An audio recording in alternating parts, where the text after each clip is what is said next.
আসসালামু আলাইকুম প্রিয় শিক্ষার্থীরা। গত ক্লাসে আমরা দেখেছিলাম দর্পণ সম্পর্কিত বিভিন্ন সংজ্ঞা। আজকে আমরা দেখব উত্তল এবং অবতল দর্পণে সৃষ্ট রশ্মি চিত্রের ক্ষেত্রে আমাদের যে শর্ত আছে এই শর্তগুলো আমরা দেখব। অর্থাৎ উত্তল এবং অবতল দর্পণে কোথায় থেকে রশ্মি আপাদিত হলে কোন দিকে, অর্থাৎ কোন দিক থেকে রশ্মি আপাদিত হলে কোন দিকে প্রতিফলিত হবে, এই শর্তটা আমরা দেখব। এই ক্ষেত্রে আমরা দুইটা দর্পণ দেখেছিলাম, একটা হচ্ছে অবতল দর্পণ আর একটা হচ্ছে উত্তল দর্পণ।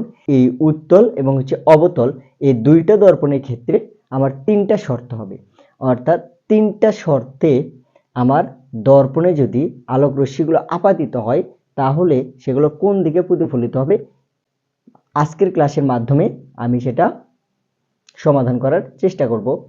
প্রথমে আমরা দেখব, প্রথম শর্তটা হচ্ছে যে কোনো আলোকরশ্মি যদি অবতল দর্পণে অথবা উত্তল দর্পণের কেন্দ্র বরাবর আপাদিত হয় তাহলে প্রতিফলিত হয়ে ওটা যে পথে আসবে সে পথেই ফিরে যাবে। অর্থাৎ এখানে বলা হয়েছে যে যদি কোনো আলোকরশ্মি কোনো উত্তল অথবা অবতল দর্পণের কেন্দ্র বরাবর কোনো দর্পণে আপাতিত হয় তাহলে প্রতিফলিত হয়ে যে দিক থেকে আসছে সেদিকেই ফিরে যাবে। তো এখানে দেখো, এখান থেকে একটা আলোকরশ্মি আমার, এটা হচ্ছে দর্পণের কেন্দ্র, তাহলে দর্পণের কেন্দ্র দিয়ে গমন করে দর্পণের বক্রতার কেন্দ্র দিয়ে এসে প্রবেশ করে দর্পণে ধরে নিলাম আমি ডি বিন্দুতে আপাতিত হয়েছে। তাহলে এই যে ডি বিন্দুতে আপাতিত হয়ে এটা আবার প্রতিফলিত হয়ে কি হয়েছে, একই পথে ফিরে গেছে। অনুরূপভাবে এটা গেল আমার অবতল দর্পণের ক্ষেত্রে। অনুরূপভাবে আমার উত্তল দর্পণের ক্ষেত্রে কি হবে, এই যে ধরে নিলাম আমি এখান থেকে একটা আলোক রশ্মি দর্পণের এখানে ডি বিন্দুতে এসে আপাতিত হয়েছে, তার মানে এটা আমার কোন দর্পণ, উত্তল দর্পণ। তাহলে উত্তল দর্পণের ক্ষেত্রে আমার শর্ত ছিল কি, যে যদি আমার দর্পণের বক্রতার কেন্দ্র বরাবর কোনো আলোক রশ্মি এসে আপাতিত হয় তাহলে এটা যে পথে আসবে সে পথেই ফিরে যাবে। তাহলে এই রশ্মিটাকে যদি আমি পেছনের দিকে বর্ধিত করি তাহলে দেখব এটা আমার ডি বিন্দুতে এসে পড়ছে বলে মনে হবে, যে কারণে এটা যে দিক থেকে আসবে সে পথেই প্রতিফলিত হয়ে ফিরে যাবে। তাহলে এটা গেল আমার প্রথম শর্ত। তাহলে প্রথম শর্তটা আমার কি ছিল, যে দর্পণের বক্রতার কেন্দ্র দিয়ে যদি কোনো আলোক রশ্মি এসে দর্পণে আপাতিত হয় তাহলে এটা যে পথে আসবে সে পথেই প্রতিফলিত হয়ে ফিরে যাবে। এরপরে আসবো আমরা দ্বিতীয় শর্ত। দ্বিতীয় শর্তটা হচ্ছে প্রধান অক্ষের সমান্তরালে যদি কোনো আলোক রশ্মি এসে দর্পণে আপাতিত হয় তাহলে এটা প্রতিফলিত হয়ে ফোকাস বিন্দু দিয়ে গমন করবে। আবার দেখো বলছে যে প্রধান অক্ষের সমান্তরালে, তার মানে সি আর পি এটা আমার কি প্রধান অক্ষ, এই প্রধান অক্ষের সমান্তরালে যদি কোনো আলোক রশ্মি এসে এই যে এই অবতল দর্পণে আপাতিত হয় তাহলে এটা প্রতিফলিত হয়ে কি হবে, প্রধান ফোকাস দিয়ে ফিরে যাবে। ঠিক আছে, তাহলে আমি ধরে নিলাম সি এবং পিটা হচ্ছে আমার প্রধান অক্ষ।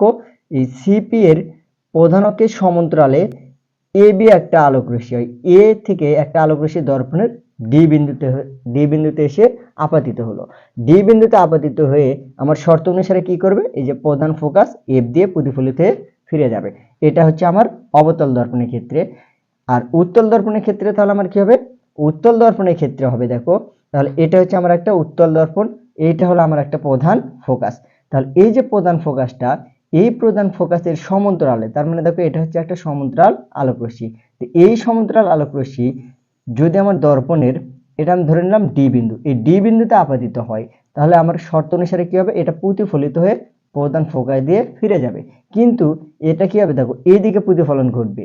তাহলে এই প্রতিফলিত রশ্মিটাকে যদি আমি পেছনের দিকে বর্ধিত করি তাহলে আমার মনে হবে কই থেকে আসছে, যে এই প্রতিফলিত রশ্মিটা মনে হয় আমার এফ দিয়ে গমন করছে অথবা এফ বিন্দু থেকে আসছে বলে মনে হবে। তাহলে আমার দ্বিতীয় শর্তটা গেল। দ্বিতীয় শর্তটার অনুপাতে আমার আলোক রশ্মির চিত্রটা হবে এরকম। ক্লিয়ার? তাহলে আমার প্রথম শর্ত গেল, দ্বিতীয় শর্ত গেল। এরপরে আসে আমার তৃতীয় শর্ত। তৃতীয় শর্তটা হচ্ছে যদি কোনো আলোক রশ্মি প্রধান ফোকাস দিয়ে দর্পণের কোনো বিন্দুতে আপাতিত হয় তাহলে এটা প্রধান অক্ষের সমান্তরালে প্রতিফলিত হয়ে ফিরে যাবে। ক্লিয়ার? তাহলে তৃতীয় শর্তটা কি হবে, যে যদি কোনো আলোক রশ্মি দর্পণের প্রধান অক্ষের ভিতর দিয়ে কোনো দর্পণে এসে আপাতিত হয় তাহলে এটা প্রতিফলিত হয়ে কি হবে, প্রধান অক্ষের সমান্তরালে প্রতিফলিত হয়ে ফিরে যাবে। এই ক্ষেত্রে দেখো আমার এম আর এম প্রাইমটা হচ্ছে আমার একটা অবতল দর্পণ, তাহলে এই অবতল দর্পণের এফ বিন্দুটা হচ্ছে আমার প্রধান ফোকাস, আর সিটা হচ্ছে আমার কেন্দ্রবিন্দু, আর সি থেকে পি এটা হচ্ছে আমার প্রধান অক্ষ। তাহলে এই যে প্রধান অক্ষ আছে, এই প্রধান অক্ষের প্রধান ফোকাসটা আমার কি এফ।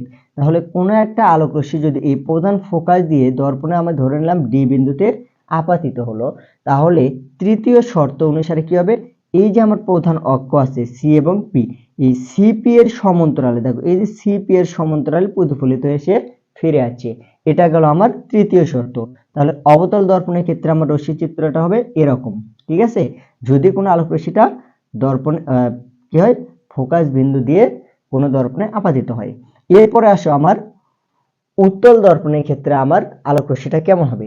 আমি উত্তল দর্পণের ক্ষেত্রে ধরে নিলাম ই থেকে কোনো একটা আলোক রশ্মি ডি বিন্দুতে এসে আপাতিত হচ্ছে।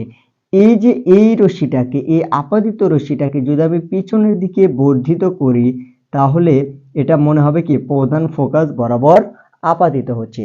তাহলে আমার শর্ত ছিল যে প্রধান ফোকাস দিয়ে যদি কোনো আলোক রশ্মি আপাতিত হয়, তাহলে এটা কি হবে, প্রধান অক্ষ দিয়ে প্রতিফলিত হয়ে ফিরে যাবে। তাহলে এই যে উত্তল দর্পণের ক্ষেত্রে আমার প্রধান অক্ষ কোনটা, এটা হচ্ছে আমার প্রধান অক্ষ, এই যে এইটা হচ্ছে আমার প্রধান অক্ষ। তাহলে আমার যে আলোক রশ্মিটা প্রধান ফোকাস বরাবর আপাতিত হলো, তাহলে এটা প্রতিফলিত হয়ে দেখো প্রধান অক্ষের সমান্তরালে ফিরে যাচ্ছে। তাহলে এই তিনটা ছিল আমার শর্ত, এবং এই শর্তগুলো অনুপাতে কি হবে, আমার রশ্মি চিত্রগুলো, আমার আলোক রশ্মিগুলো কোনো দর্পণে আপাতিত হবে এবং তার প্রতিফলন ঘটবে। এখন আমরা যখন দর্পণের রশ্মি চিত্রটা পড়ব, তখন আমার এই শর্তগুলো অবশ্যই মনে রাখতে হবে, এবং কিভাবে আলোক রশ্মিগুলো আপাতিত হলে কোন পথে ফিরে যাবে এটা একটু মনে রাখতে হবে। তো আশা করি ক্লিয়ারলি সবাই বুঝতে পারছো। পরবর্তী ক্লাসে সবচেয়ে গুরুত্বপূর্ণ একটা টপিকস নিয়ে আলোচনা করব, যেটা হচ্ছে রশ্মি চিত্রের মাধ্যমে দর্পণের প্রতিবিম্ব সৃষ্টি। এই প্রতিবিম্ব সৃষ্টিটা তোমাদের পরীক্ষায় অধিকাংশ সময়ে এসে থাকে। সেই পর্যন্ত সবার সুস্থতা কামনা করে আজকের ক্লাসটা এখানেই শেষ করছি।